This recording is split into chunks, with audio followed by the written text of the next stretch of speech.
Welcome to As I Live and Grieve, a podcast that tells the truth about how hard this is. We're glad you joined us today. We know how hard it is to lose someone you love and how well-intentioned friends and family try so hard to comfort us.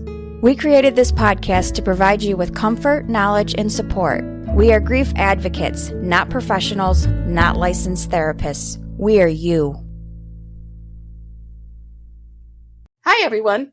Welcome back again to another episode of As I Live in Grief. Thanks so much for joining us again. I love that you tune in and listen, and I really can't thank you enough. You do so much for me that you probably don't even realize, but your support means the world to me. With me today, of course, is my co-host, Kelly. And with Kelly and I today, say hi, Kelly. Hi. And with us today is our guest, Jennifer Levin. Jennifer, hi, and thanks for joining us today. Thank you so much for having me. Absolutely. It's our pleasure indeed. Before we get started, would you just tell our listeners a little bit about yourself? Who is Jennifer Levin? Wow, absolutely. So, as you said, my name is Jennifer, and I am a licensed therapist. I specialize in traumatic grief, and I'm licensed in both the state of California and Washington. And I also have founded a business called Traumatic Grief Solutions. And at Traumatic Grief Solutions, we specialize and focus on proactive planning and helping businesses, schools, organizations prepare in advance for sudden and unexpected death. That's a little bit about me, or I should say my professional hat. I am in the Pacific Northwest as where I reside. I live in beautiful Whidbey Island. I've been a resident here for about 3 years. I have two amazing dogs, Trisket and Winnie. Winnie's a therapy dog, and she was very unhappy with the pandemic because it put her out of work. Yeah, put her out of work. And yeah, I think that's a good starting place. Okay. Well, Jennifer comes with us tonight. Our paths crossed. I just love how guests connect with us. You know, sometimes we reach out to a particular person. We may have heard that they wrote a book or heard them somewhere else. And sometimes they come by way of referrals. But I just love it. It's so organic the way it happens. And it's always like it's meant to be. And I know that you are going to hear some interesting tidbits today. And that's what it's all about for me with the podcast is tidbits. We all know that as you grieve, sometimes it's just too much to absorb lots and lots of information. So all we hope for in these conversations is something that will pique your curiosity, that will make you think, oh, I need to hear more about that. So that maybe you'll reach out to Jennifer afterward. Maybe you'll go to her website and check things out. And sometimes people will even connect with that person and become clients of theirs, either take a workshop or have some counseling or something like that. So, Jennifer, what really interested me was your work with trauma. And the news headlines are full of tragedy and unexpected trauma that hits people. Now, we record our sessions, so this won't really air until probably early November. But just yesterday or the other day, there was a horrific incident at another school. Yeah. So my question for you is, what do you do in those instances if you're retained by that school district? What's your approach to kind of help people come to grips with something like that? Yeah. Great question. I've worked in a lot of schools after a sudden and unexpected death. What we had yesterday was a mass shooting, and There's a lot of things that happen in schools, whether it be a suicide, an accident, a health crisis, an overdose of students, a faculty member, a parent. So anything can happen. Sure. And the school environment is so important. It's where the kids do so much of their learning, both socially and obviously academically. So in terms of a mass type of a thing like that, you know, that's something that takes a community, everything takes a community, but that's something that takes a huge force. But the first type of thing, obviously, is crisis support and stabilization. Right.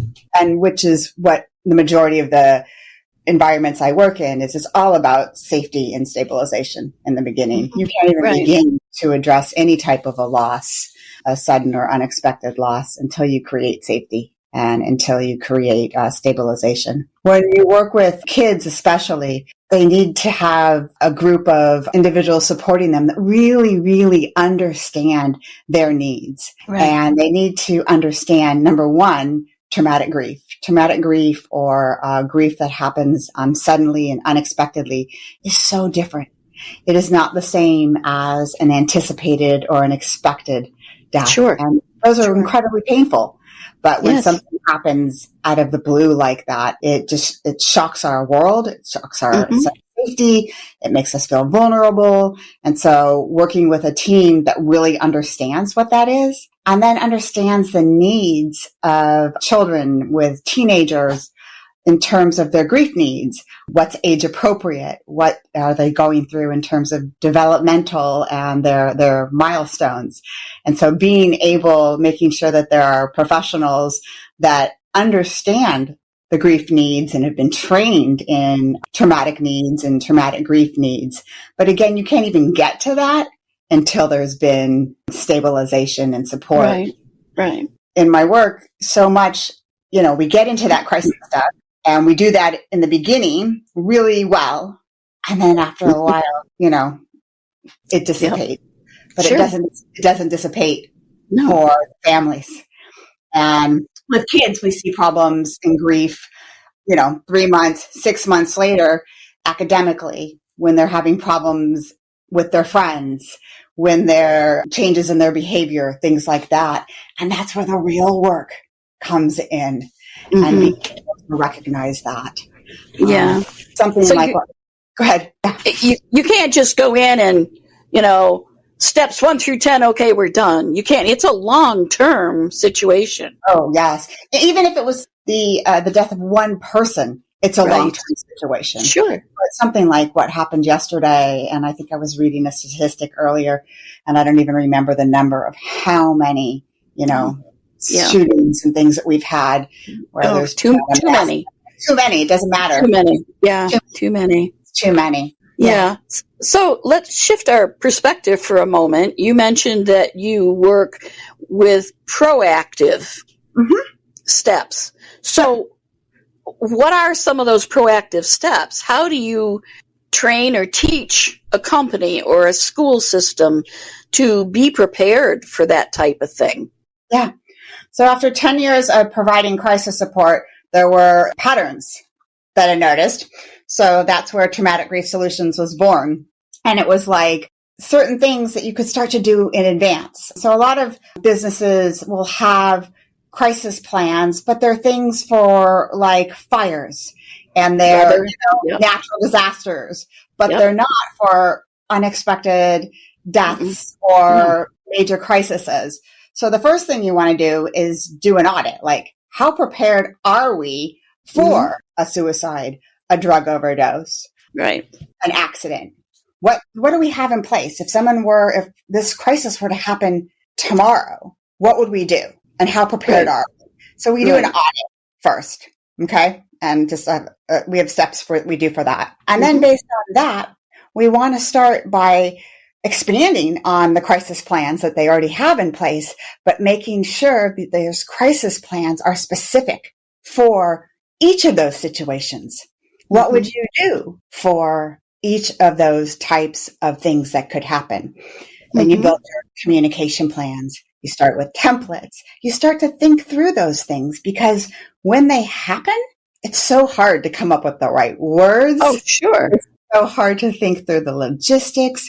These are really difficult topics. Yeah, they are. We don't like to think about it in advance. Yeah. And the whole concept of traumatic grief, loss, sudden loss, unanticipated, the type of loss that blindsides you.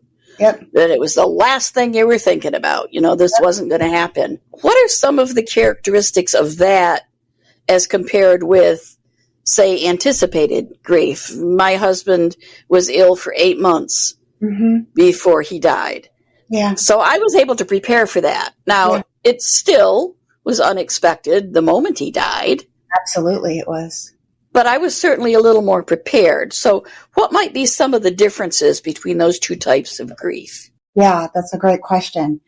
So there's quite a few, depending, of course, on the different circumstances. Sure. Many times there's no opportunity to say goodbye. Right. Oftentimes it could have been prevented. Definitely what happened in the school could have been prevented. Sure. Oftentimes it's a violent or traumatic or somebody suffered. Now, of course, in a cancer or there's suffering. There's all types of suffering. Sure. But when you think about it, there's suffering that's involved. Mm-hmm. There is a lot of, what's the word that I want to use? Like reliving, there's symptoms of trauma that will occur. Right. That's what PTSD is named after. Yes. Especially if you witness, the definition of trauma is when your coping mechanisms are overwhelmed and you're not able, what's traumatic to me may not be traumatic to you. Right. You don't have the coping mechanisms, or it overwhelms what you have to deal with something, but it could be to yourself, to a loved one, or if you witness it. Sure. And so many times sudden or unexpected death is traumatic in nature, and you will develop, or people will have a trauma response have the trauma response in response. That's probably a better way to say that. Right. To their loved one's death. Okay. I don't know if you've ever heard of the theory of shattered assumptions. No. I'm going to mess up her name. It's by Ronnie Janoff. Let me write it down. I'll get it. It's a wonderful theory. So it shatters the assumptive world. And we have this assumptive world, and I'll email you the actual name so we can put it in the show notes of who wrote this. Yeah. We have an assumptive world that we build in our mind of how the world would work. We're going to be safe. There's, if we work hard, we're rewarded. There's order. There's predictability. And when something happens unexpectedly, those assumptions are shattered. Yeah. And all of a sudden, it's like the rug has been pulled out underneath us. And we realize at any time, anything can happen. Sure. So that also can happen after a sudden or unexpected death. So those are some of the major differences. There's a few other that are that go along those ways, but interesting. Now, sometimes, and this is a little bit of a segue, but not much of one, actually. A lot of people equate grief with depression because there's the assumption that you've lost someone you love, and here it is 6 months later, and you're still not, they don't understand why, but you're just not over it. So you're depressed. Is there a difference between grief and depression? Absolutely. So you can... There's some similarities. Okay. But there's absolutely differences. Some of the similarities can show up in the symptoms. Sadness, mood, depressed mood, difficulty sleeping, changes in appetite. Sure. But they're very different in the root cause. Okay. Depression can be biological. It can be situational. Grief is from the loss or the death of your loved one. Right. When you are experiencing grief, you also can have periods where your mood is intact, where you can have joy as you're reminiscing about your loved one, or you can have good memories. Also, self-esteem is preserved in grief, where it is not in depression. Okay. Where that's very, very low. The self-esteem is gone altogether. Okay. There's been a lot of writing on the differences, but definitely the death of someone you love can lead to depression. Interesting. Now, there's also a group of people that feel that grief should be an actual diagnosis. Yes. Now, I think complicated grief may be, but grief in general, and I hate to say typical because everyone grieves differently, but what we perceive maybe as the grief that most everyone experiences, if you look at the commonalities of those incidents, many don't feel it's a mental health diagnosis. Yeah. What are your thoughts? There's no right answer. it's just, what are your thoughts? So I will tell you, I just turned in a book to a publisher on Monday, and all of this stuff was addressed in my book. So Nice. Grief is a natural phenomenon. It's a human experience. There's no doubt about it. When you grieve, you are not broken. You are just going through a human experience. In March of 2022, the DSM did recognize prolonged grief disorder, and it became a clinical diagnosis. Right. There has been controversy about that because some people are concerned that it medicalizes a natural phenomenon. Right. But it also does provide access to care for some people. Sure. There is a small minority who, after a certain amount of time, are still having a very serious response to grief and have strong impairment in their functional status.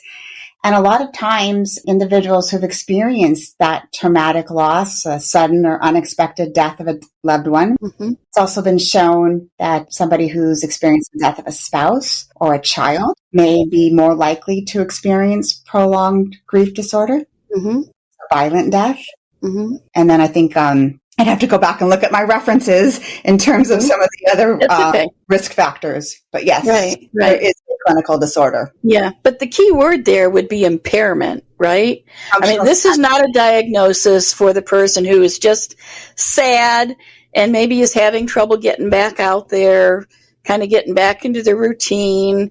Maybe they break down and cry at a memory or something like that. It's not for them. This is for the folks that have such an impairment that it impacts their daily life, the way they live, the way they maybe take care of themselves or care for others if they happen to have, say, small children in the house.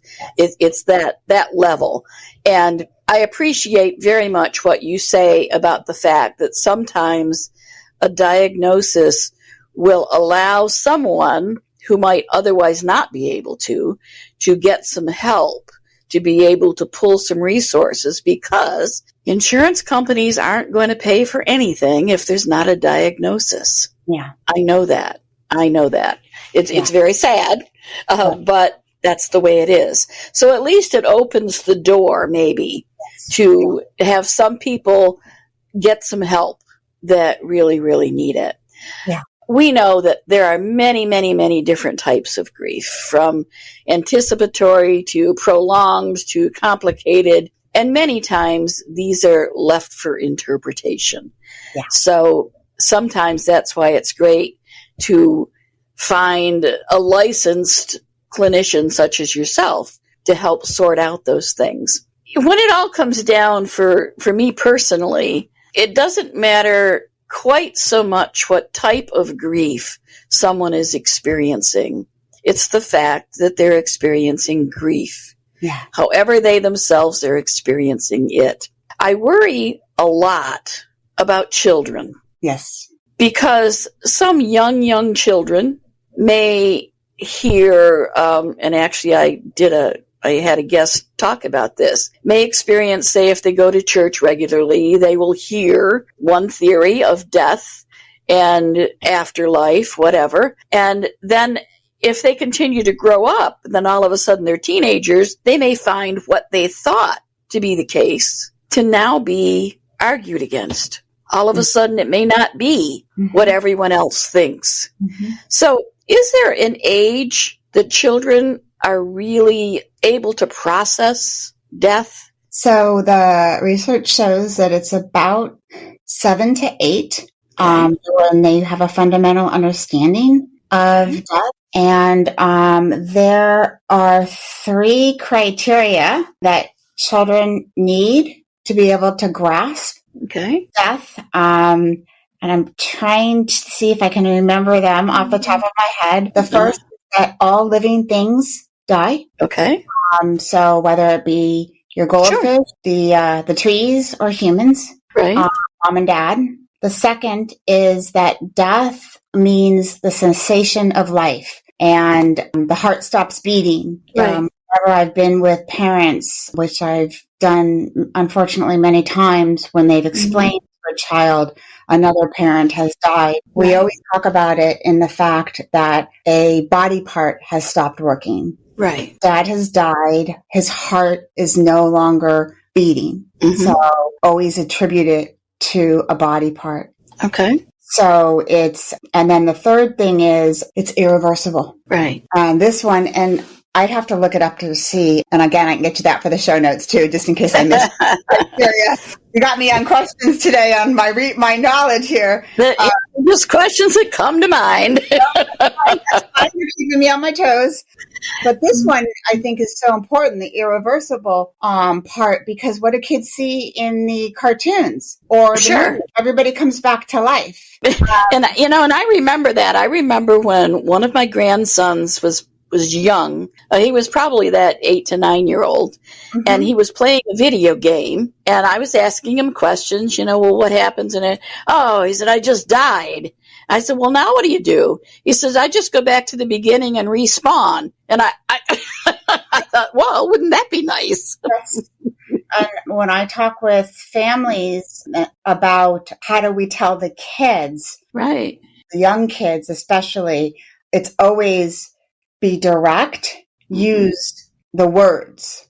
Death, died. My recommendation, and along with the others in the field, is you don't want to use passed away, sleeping, right, gone, to be very direct in your communication so there's no confusion. Right. So, but they have to be able to grasp that because if you're 4 and you say daddy has died, they might say, okay, but when is he coming back? Right.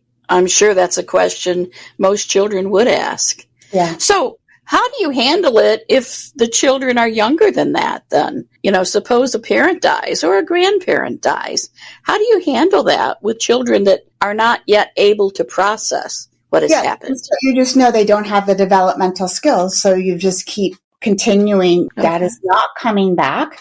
Okay. I always talk with a family in terms of what are your belief systems. So like you said, I'm going to church. And so meet with them first. What is the belief system? If the belief system is they're up in heaven with God, then that is, what's the narrative? How do we say that? Right. But you just continue that narrative. And you're going to see mommy cry because mommy is sad. You don't have to over-explain at all because they don't need any more details than they're going to ask for. Yeah. And reassurance. We're sad, but we're okay. You're going to be okay. And again, back to that safety. Safety and stabilization. Because for kids, that's what they need to know. How am I going to be impacted, especially for the young ones? Yeah. And then normally, can I go play with my friends? Of course. I was with a family, and it was like dad had just taken his life. And we told the 8-year-old, and it was like, are we still going camping this weekend? Right. Kids come in and out very quickly. Right. Yeah. The answers you just gave me to the questions about children, that's gold. I have to tell you, Jennifer, that's gold. There's so much great information in those words that you've offered us. So I appreciate that very, very, very much. Oh, thank you. Yeah. And I think it's something even that the teachers, I would hope, would know as well. So they would know based on their classroom, how they might handle things as well. But I worry about children because I know sometimes they get told stories or they get brushed off or something and it doesn't help them. Yeah. So to me, that could complicate their own grief if somebody doesn't take the time to sit with them and speak with them and support them and reassure them. I think reassurance is a great, great word and a great tool as well. Yeah. Okay. Well, time just flies with the podcast. Kelly, do you have any questions? I don't think I have any questions. I just have a comment. Jennifer, I admire you for what I think it takes a special person, community, multiple persons to take that on all the time. And I mean, you're as strong as you want to be or as you need to be, but I'm not sure I could. Thank you. You're welcome. Thank you. Thanks, Kelly. I'm very passionate about my work. You can tell. You can tell. And that's why I felt comfortable asking the other questions that maybe were a bit of a segue, because I sense you to be an excellent resource for that information. And I really wanted to hear it not only for myself, but for our listeners out there as well. Sometimes we have guests that talk about these topics, but you don't always find really the information or the words that you want. But like I say, you offered every bit of what I was looking for in that little piece. Thank you. Time goes so fast with these podcasts, and I know a half-hour segment isn't really a lot of time, but this is the time in the podcast before I actually start to wind up that I actually turn the floor over to our guest. So Jennifer, I'm going to turn the microphone over to you, and I really, really want you to tell people not only about the services you offer, but tell them about the retreat. Oh, well, by the time this airs, the retreat will be over. Yeah, but there's always next year, right? Next year. So at Traumatic Grief Solutions, we really, really believe in the power of proactive planning. Grief and death are such difficult topics for us in society. And as I mentioned, Traumatic Grief Solutions was born out of the fact that we call out for services and support when there's a crisis, and that is not the time to start planning and thinking ahead. And so I encourage you to reach out to us for support and trainings. We train mental health therapists, we train schools and the counselors on grief, how grief shows up in the classroom, how to work with grieving students. We help businesses create a culture of caring and come up with programs and develop tools and resources so that if there is a crisis, they're prepared and you have all of the resources that you need. And even though this is something that isn't always the top of your list, you're going to feel so much better when you've invested time and energy to invest in your employees, your staff, your resources, I should say, who are your greatest assets. And so I just encourage you to reach out to us at traumaticgriefsolutions.com for a complimentary call, and we would love to speak with you. Thank you. Of course, Jennifer's contact information, website, and everything will also be in the podcast notes. So they'll be available there. If you were trying frantically to write something down, you really don't have to. Just check the notes, okay? So sadly, it has come to be that time. Another episode is done and ready to be edited and published. Again, I really appreciate every single listener around the world, wherever you may be. It takes time for you to tune in and listen. I'm not sure exactly what you're looking for with these episodes, but I hope you find it in every single one. I do believe that there were plenty of tidbits in today's session with Jennifer, and I am so, so grateful for her being here. So we will get ready to say goodbye. And I will invite you again to tune in for the next episode. Keep checking because we have a different guest every week. We have a diverse set of topics. And if you know someone that you think should be on the podcast, send them my way. I love referrals. So until next week, remember to take care of yourselves. Grief is tough. It sucks. It's messy. You have to take care of yourself first. Alrighty? I love every one of you. Take care of yourselves as we all continue to live and grieve. Thank you, Jennifer. Thank you. Thank you so much for listening with us today. Do you have a topic that you'd like us to cover, or do you have a question from one of our episodes? Please email us at info@asiliveandgrieve.com and let us know. We hope you will find a moment to leave a review, send an email, and share with others. Join us next time as we continue to live and grieve together.